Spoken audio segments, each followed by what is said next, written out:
Hello guys! Welcome back to my YouTube channel. Our topic for this video is about solutions of right triangle and oblique triangle. So punta muna tayo sa right triangle. A right triangle is a triangle which one angle is 90 degrees o yung meron siyang right angle. So to solve the unknown parts of a right triangle, we need at least two parts of a triangle except for 90 degrees angle. So ito yung right triangle natin, so triangle ABC. Then, meron tayo ditong angle theta. So, ibig sabihin, nandito yung hypotenuse natin, which is yung longest side, then opposite side. So, syempre, opposite siya ng theta. Then, ito yung adjacent side natin. So, yan yung side A, side B, and side C natin.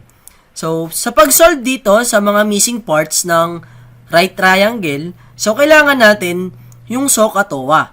So, alam dapat natin yung sin theta equal sa opposite over hypotenuse. Cosine theta equals sa adjacent over hypotenuse. Tangent theta equals sa opposite over adjacent. So, paulit-ulit lang naman tayo sa trigonometric function na yan, yung SOHCAHTOA na yan. So, dapat alam din natin guys yung Pythagorean theorem. So, c squared equals sa a squared plus b squared. Then, punta na tayo guys sa example. So, find the legs of the right triangle shown. So, meron dito tayong given na opposite side equal yan sa 23 cm. And meron tayo ditong angle theta o angle na 30 degrees. Ano? So, ang hinahanap natin ngayon, yung side B o yung adjacent, yung angle B natin, and yung hypotenuse natin o yung side C. So, given natin is 30 degrees. So, nilagay ko lang dito yung given natin. Ang hinahanap natin yung side na to. Then, hindi ko lang nailagay guys yung angle B. So, solution. So, syempre, gagamitan natin yan ng SOHCAHTOA. So, sin theta equals sa opposite over hypotenuse. So, titingnan natin kung ano ba yung mga pwede nating gamitin. Ano? Pwede pa tayong gumamit ng cosine, tangent, o kaya sine. So, titingnan kasi natin, dito guys, ang given is opposite. So, dapat, yung gagamitin natin ay merong opposite. So, pwede rin namang yung TOA. So, ginamit ko dito guys yung so. So, ibig sabihin, meron akong theta, meron akong opposite. Ang mahahanap ko is yung hypotenuse niya o yung side C. So, sin theta equals sa A over C. So, mahanap ko yung C. So, di ba? Isa na lang yung missing dito eh. So, magiging C ay equal sa 23 cm over sin 30 degrees. So, C equals sa 23 cm over 1/2. So, di ba? Alam naman natin yung sin 30 degrees is 1/2. Pero dito guys, pwede naman kayong mag-calcu, ano? So, sin 30 degrees, pindutin nyo lang sa calcu, makukuha nyo is 1/2. Then, C equals sa 46 cm. Then, kunin naman natin guys yung sinasabi ko pa na yung TOA pwede natin gamitin, di ba? Then, makukuha natin dyan yung adjacent o yung side B. Kasi meron tayong theta, meron tayong opposite, di ba? Ang wala lang dyan ay yung adjacent. So, ibig sabihin, tangent theta natin equals sa A over B. Then, substitute lang natin yung mga given na value, yung known value. So, tangent 30 degrees equals sa 23 over B. Then, B, magiging 23 cm over tangent 30 degrees. So, hindi ko lang guys nalagay dito yung 23 cm dito sa taas ha. So, okay lang naman yun. So, 23 cm divide sa square root of 3 over 3. So, ito guys, pwede nyo naman pindutin sa calcu. So, pindutin nyo na lang sa calcu yan. So, magiging B equals sa 39.83716.857 cm. So, i-round up na lang natin sa 2 decimal places. So, magiging B equals sa 39.84 cm. Okay? Then, eto guys, pwede naman natin tong hanapin, yung B na to, kung alam na natin o nakuha na natin yung 46 cm na side C, pwede naman natin kunin yung B gamit yung Pythagorean theorem. So, paano? So, syempre, meron tayong C squared equal sa A squared plus B squared.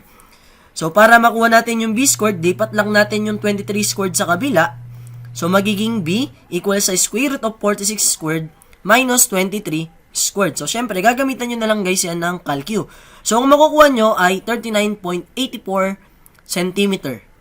So, para ma-solve naman natin guys yung angle B, so gamitin na lang natin yung kaalaman natin sa triangle. So, note, the interior angle of triangle is 180 degrees. So, kung meron tayong 90 degrees at 30 degrees dito, so makukuha na natin yung B. So, A plus B plus C equal yan sa 180 degrees. So, syempre, yung total nga ng interior angle natin is 180 degrees. So, B ay equal sa 180 degrees minus A minus C. So, 180 degrees minus 30 minus 90.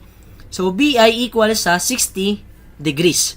So, nakuha na natin yung tatlong kulang. Ano? Kasi tatlo lang na may kulang sa atin eh. So, yung side B, side C, then yung angle B. So, ganyan lang naman kadali guys yung pag-solve ng missing parts sa right triangle. Ano? So, paikot-ikot lang yan sa Pythagorean theorem and yung SOHCAHTOA. So, nasa inyo na lang kung paano nyo gagamitin yung mga given value. Ano? So, for example, meron tayo ditong given na B. Ano? Hindi na yung A natin. So, dapat alam nyo na may iba yung pwesto ni opposite at ni adjacent. So, magkakabaliktad sila. So, ibig sabihin, nandito na yung theta. Ano? So, ibig sabihin, nandito na yung opposite side. Then, nandito yung adjacent. Yung hypotenuse naman, guys, so, lagi lang naman yan na longest side. So, sana matandaan nyo yung sinabi ko na to. So, punta na tayo, guys, sa oblique triangle. So, ano ba yung oblique triangle? An oblique triangle is a right triangle with no right angle. Either the angles are all acute or there is an obtuse angle and two acute angle.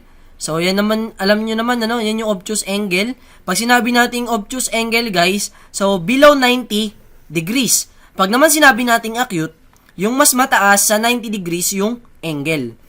So, punta tayo sa law of sines. So, meron kasi tayong tinatawag na law of sines and law of cosines para ma-solve natin yung missing part dito kay oblique triangle. So, punta muna tayo sa law of sine. The sides of an oblique triangle is proportional to the sine of its opposite angle in any triangle as shown below. So, ibig sabihin, yung A over sine A equal yan sa B over sine B equal sa C over sine C. So, kailan nga ba natin magagamit yung law of sines na to? So, meron tayong case 1 and case 2. So, sa case 1, there are two angles and one side given. So, kung meron daw tayong AAS triangle, so, ibig sabihin, given yung dalawang angle, then yung side. And, case 2, when there are two sides and one angle opposite one of the given sides are. So, ibig sabihin, meron tayo ditong ASS triangle o yung SSA triangle. So, dito sa case 2, meron tayong tinatawag na ambiguous case. So, isa na ambiguous case where there is a possibility of 1, 2, or no solution. So, mamaya ipapakita ko sa inyo kung paano ba natin isosolve yung ASS triangle o yung SSA triangle na yan. Example number 1, given oblique triangle ABC, and meron tayong given na A, o side A, 4.56 cm, angle A equal sa 43 degrees, and angle B equal sa 57 degrees. Find the other parts of the triangle. So, hanapin lang doon natin yung missing parts. So, syempre, una natin gagawin, i-drawing natin yung triangle. So, meron tayo ditong triangle ABC. So, meron tayong given na A equal sa 4.56 cm. So, yung nawawala sa atin dito ay yung side B, side C, and angle C. So, lagi lang ulit natin yung another given natin na 43 degrees and 57 degrees. So, hanapin lang natin yung missing parts. So, yan, ano? So, then we find angle C. So, paano natin ma-find yung angle C? Paano natin mahanap yan? So, alam naman natin, guys, na yung interior angle ng triangle ay equal sa 180 degrees. So, ibig sabihin, A plus B plus C ay equal sa 180 degrees. So, C ay equal sa 180 degrees minus A minus B. Then, substitute lang natin yung given A and given B. Makukuha na natin yung C natin which is equal sa 80 degrees. So, yan na yung nawawalang angle C. Then, mahanap naman natin yung side B and side C sa pamamagitan ng sine law. So, lagay lang muna natin yung sine law natin. So, una nating hanapin yung B. Ano? So, una nating hanapin yung B. So, given tayo na A and angle A at angle B. So, makukuha natin yung missing side na B. So, baba lang natin. Copy-paste lang natin yan. Then, substitute lang natin yung mga given. So, yung sine 57 dito, guys, ano? So, yan. Lipat lang natin dito. So, magiging B equal sa 4.56 cm times sine 57 degrees over sine 43 degrees. So, guys, itong mga value na yan, kinuha lang natin sa given. Dito sa triangle natin, sa problem. Then, computing natin gamit yung calculator. So, makukuha natin is 5.61 cm. So, guys, lagi nyo natandaan, mag-round up tayo, 2 decimal places na lang, para magkakamukha tayo ng makukuha. Then, kunin na natin yung C naman, side C. So, syempre, given yung C natin, so, ito na lang ulit gamitin natin. So, A over sin A equals sa C over sin C. Then, substitute lang ulit natin yung mga given. So, isa na lang yung unknown natin, yung side C na lang. Then, lipat lang ulit natin yung sin 80 degrees natin dito. So, magiging ganyan. Then, mapukompute na natin na yung C natin ay equal sa 6.58 cm. So, ngayon, nahanap na natin lahat ng missing part ng oblique triangle natin. So, ilagay na natin. So, meron tayong side C equal sa 6.58 cm, side B equal sa 5.61 cm, and angle C natin na equal sa 80 degrees. Another example, given oblique triangle ABC. So, meron tayong given na A, 15 cm, B, 10 cm, and angle A equal sa 38 degrees. So, find the other parts of the triangle. So, draw lang natin yung triangle natin. So, meron tayong given dito na C equal sa 15 cm, then side natin na 10 cm, saka yung angle natin na 38 degrees. So, ito yung sinasabi kanina sa case 2. So, meron tayo ditong angle, side, side triangle. So, sabi kanina, pag daw may angle, side, side tayo, o kaya side, side, angle na triangle, so, pwedeng maging no solution, merong solution na isa, and pwedeng maging dalawa. So, kasi pwedeng maging, andito yung 10 cm niya. Diba? So, syempre, may angle tayo dyan. Pwede rin namang mag-swing dito yung 10 cm. Diba? So, pwedeng equal lang din naman to sa 10 cm. Then, magkakaroon tayo ng panibagong angle dito. So, ibig sabihin, ito yung unang triangle natin, possible, kung mapalabas natin. Then, dito, yung pangalawang triangle. So, paano natin malalaman? So, ito, meron tayo ditong table. So, sabi, no triangle. So, if sine of angle theta can't be solved. So, pag hindi natin masolve, kunyari, nilagay natin sa calcu, hindi masolve. Hindi masolve ng calcu. So, syempre, wala tayong triangle. Ang masakit, baka naman mali yung nilagay nyo, tapos sasabihin nyo, sir, can't solve. Patay tayo doon. So, titingnan nyo mabuti kung tama ba yung nilagay nyo o yung in-input nyo sa calcu, kung tama ba. Then, syempre, kung may nakuha tayo, so magkakaroon tayo ng one triangle. So, syempre, possible na kagad yung isang triangle natin. Then, magiging dalawa yan kapag yung supplementary angle is fit in the triangle. So, paano ba yon? So, ipapakita natin mamaya, mas madaling ipaliwanag pag nandun na tayo sa problem. Papakita ko sa inyo kung paano yon. So, meron tayo ditong A over sin A. So, yan yung formula natin, di ba? Equal sa B over sin B, equal sa C over sin C. So, yan yung sin law, di ba? So, pakita ko lang ulit ito yung given natin. So, A. So, meron tayong A, meron tayong C, and syempre, meron tayong yung angle A. So, syempre, ang kukunin natin dyan, yung isa lang yung unknown, which is yung sin C, yung angle C. So, kunin natin yan, then, isolate lang natin yung C, so, magiging C ay equal sa inverse sine ng C times sin A over A. Then, computin lang natin, substitute lang natin yung known value o yung given value dito sa may formula na nakuha natin. So, titingnan natin kung masasolve natin o kung may makukuhang value. Ayan. So, may nakuhang value. So, ibig sabihin, possible na kagad yung isang triangle natin. So, kung nanonood kayo ngayon at narinig nyo ako, itry nyo, palitan nyo ng 25 ito. Yung 50 na yan, palitan nyo ng 25. So, wala kayong makukuha. So, ibig sabihin nun, wala o hindi possible yung triangle. Ibig sabihin, no solution. So, ganun lang. So, dito sa given natin, sa problem natin, since meron tayong nakuha, which is equal sa 67.44 degrees, so, ibig sabihin, meron tayong solution sa triangle natin. So, ngayon, alamin pa natin kung isa ba o dalawa. So, paano yun? Kukunin natin yung supplementary angle. So, guys, pag sinabi natin supplementary angle, so, total to o sum ito ng dalawang angle which is equal sa 180 degrees. So, dapat kapag pinag-plus natin yung dalawang angle natin, equal yon sa 180 degrees. So, gagawin lang natin, yung 67.44 degrees na yan, ima-minus lang natin sa 180 degrees. So, yun na yung isa pang possible na solution. So, yun pa yung isang possible angle C. So, ngayon, meron na tayong isa. Then, kunin lang natin yung supplementary angle. So, 180 degrees minus 67.44 degrees ay equal sa 112.56 degrees. So, ngayon, aalamin natin kung fit ba yung 112.56 degrees na yan sa triangle natin. Paano? Dapat, yung 180 degrees mas malaki sa pinagsamang 112.56 degrees na yan o yung nakuha nating supplementary angle plus yung given natin na angle which is equal sa 38 degrees. Para yung makukuha nating angle B dito, 'di ba?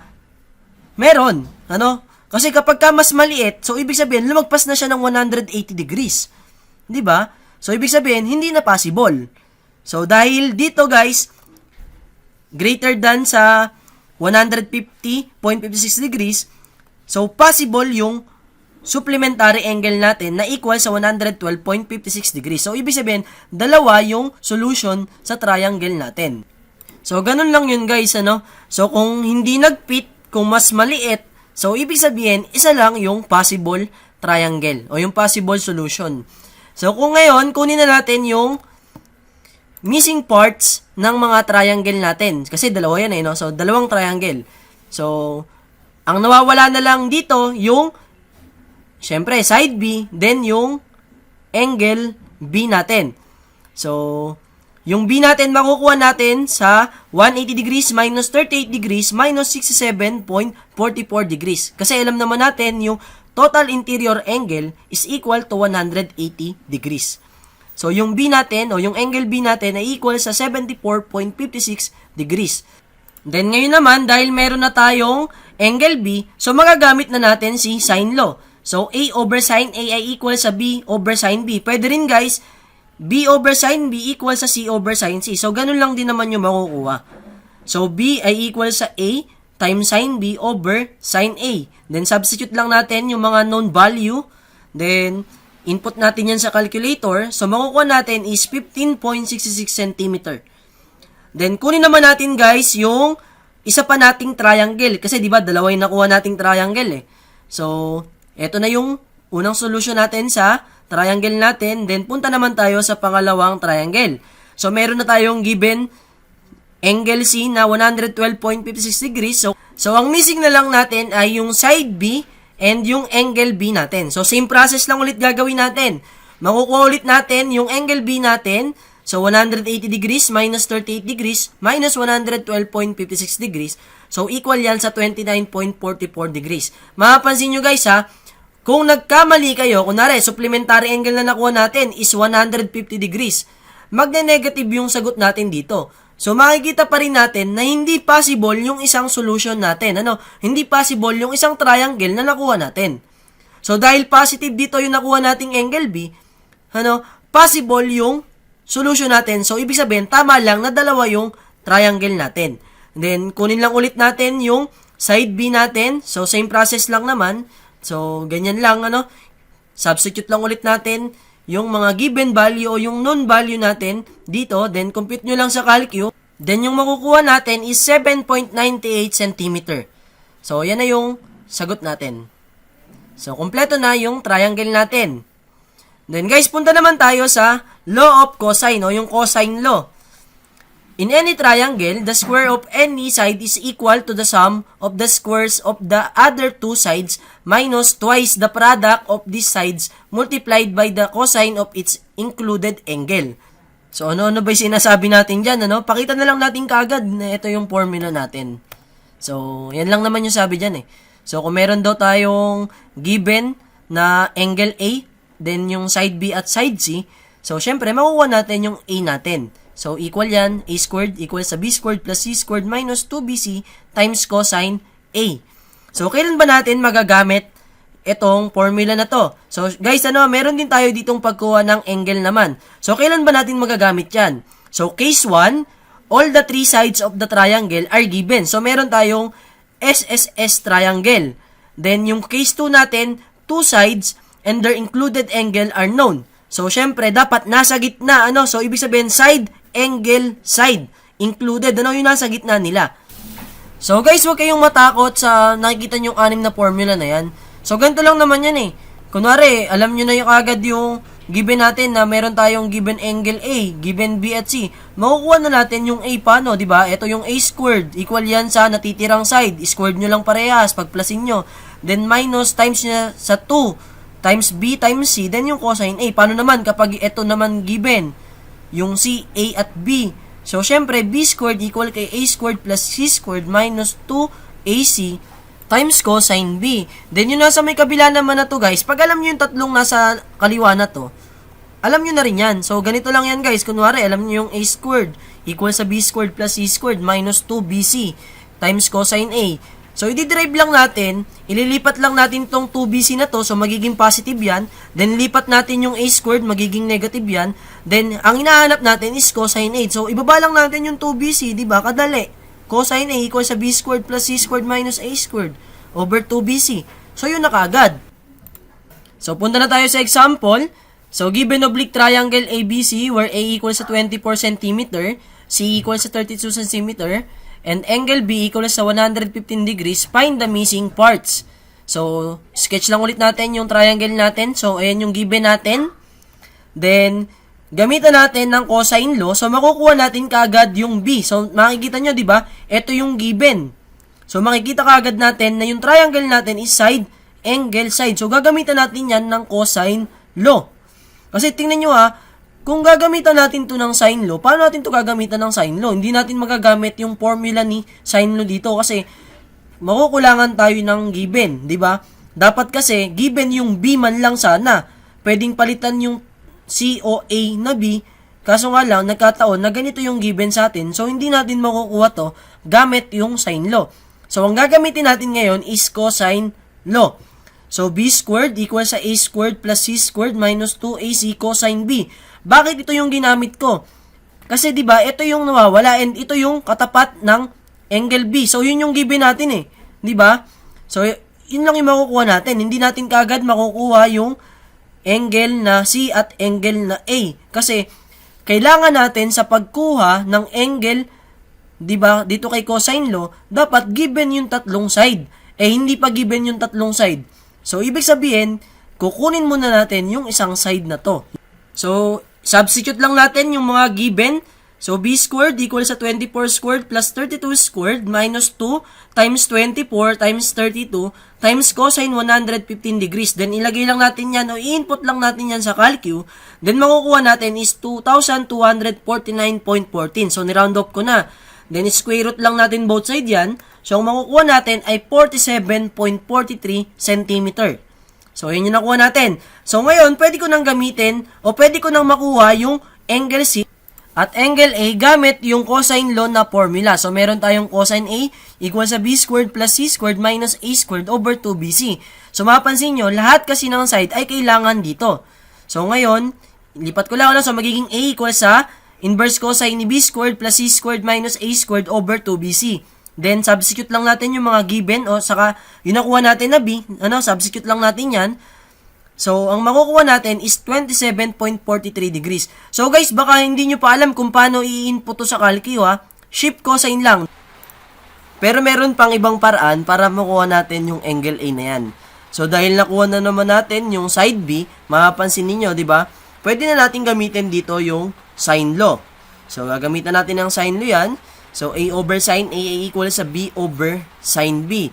Then, lipat lang natin. Then, substitute na natin, guys, yung mga known value. Then, makukuha natin is 27.35 degrees. So, bakit nagkaroon ng maliit na difference? So, nagkaroon ng 0.08 degrees, di ba? So, syempre, nag-round off kasi tayo. So, kung ang inilagay natin na B, yung exact o sakto yung nakuha natin, so, syempre, same lang yung makukuha dito. So, bakit itong 27.35 degrees yung pipiliin natin? Tama lang naman sila parehas. Kaso nga lang, mas accurate tong 27.35 degrees na to. Kasi mapapansin nyo, di ba? Nag-round off nga tayo dito, sa may 47.43 cm na to. dito sa may formula natin sa cosine law, in-squared pa natin. So, ibig sabihin, masyado nang malaki yung nawala, di ba? So, tama lang naman sila parehas, pero mas accurate itong 27.35 degrees. So, okay lang naman din sa akin kung estudyante ko kayo, kung ito yung gagamitin ninyo, itatama ko naman kasi wala naman kayong maling ginawa, di ba? So, proceed lang tayo guys, then makukuha na natin yung angle C. So, syempre, gagamitin ulit natin yung alam natin na yung interior angle ng triangle is 180 degrees. So, dahil alam naman natin yung angle A at angle B, ima-minus lang natin sila sa 180 degrees para makuha ulit natin yung angle C. Then, makukuha na natin, so, 37.65 degrees. So, nakumpleto na natin yung missing parts dito sa triangle natin, sa oblique triangle natin. Then, another example, two sides of a parallelogram are 68 cm and 83 cm respectively. The shorter diagonal is 42 cm long. Find the angles of the parallelogram. So, una natin gagawin guys, the drawing lang natin yung parallelogram showing the sides and included angles.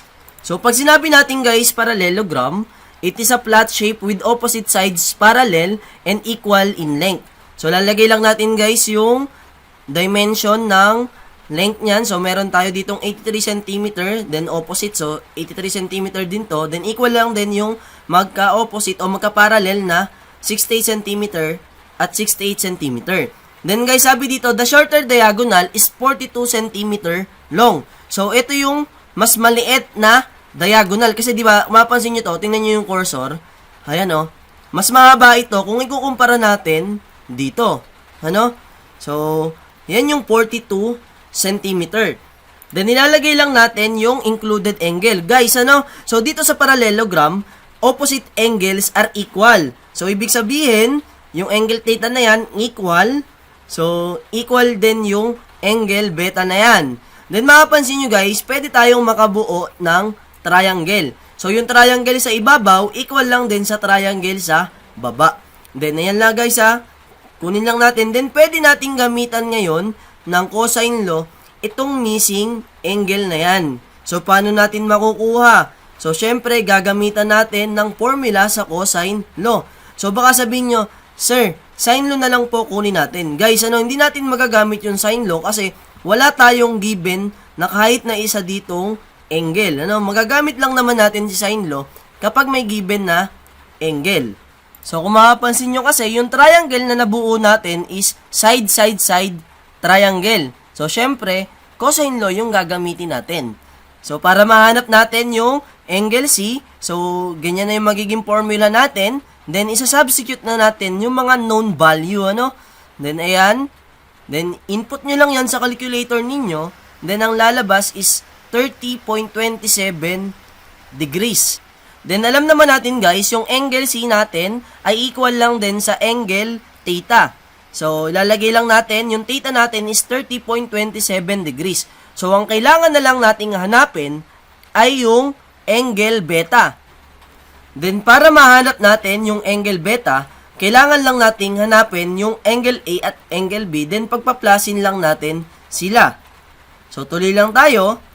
So, gagamitan na natin ngayon ng sine law para mahanap natin yung mga nawawala pang angle. So, dito mahanap natin yung angle A. Pwede rin naman guys, B over sine B. So, una nating hanapin is yung angle B. So, dito, ang gagawin ko, hanapin ko na lang muna yung angle A. So, A natin, then substitute lang natin yung value. So, ang lalabas na A natin is 54.7 degrees. So, syempre, meron na tayong angle C, meron na tayong angle A, madali na lang nating mahahanap yung angle B. So, yung B natin ay equal sa 180 degrees minus 30.27 degrees minus 54.7 degrees. Then, mahahanap na natin, so magiging 95.03 degrees yung angle B natin. Then, para mahanap natin yung angle beta, pagpaplasin lang natin yung angle A at angle B. So, yung angle beta natin ngayon ay equal sa 149.73 degrees. So, ayan na yung nawawalang angles o missing angle ng parallelogram natin. Then, try nyo na lang guys, sum up nyo yung mga included angle na yan. Then, ang makukuha nyo dapat is 360 degrees. Kasi yung interior angle natin sa parallelogram is 360 degrees. So, ito yung mga dapat nyong tandaan bago kayo gumamit ng sine law at cosine law. Dapat yung triangle ninyo ay angle-angle side triangle. Then, yung case 2 natin, yung may ambiguous case, yung angle side-side or yung side-side angle. Then, nandito naman sa video natin kung paano ba sasagutan o isosolve itong may ambiguous case. Kasi, di ba, pwedeng maging no solution, pwedeng isa yung triangle natin, then pwede ring maging dalawa. Then, sa law of cosine naman, dapat side-side-side triangle. Then, pwede rin yung side angle side triangle o yung SAS triangle. And hanggang dito na lang guys siguro yung lesson natin. So, I hope na natutunan nyo yung pag-solve ng right triangle, yung mga missing parts nila at ni oblique triangle. Maraming salamat guys sa panonood ninyo. And guys, sana sa mga hindi pa nakapag-subscribe dyan, pa-subscribe na and pa-click na rin guys yung notification button o yung notification bell para updated kayo sa mga video na i-upload pa natin. So next video natin, ang pag-uusapan naman natin yung application naman ng law of sine at law of cosine. So angle of depression and angle of elevation. So hanggang dito na lang guys.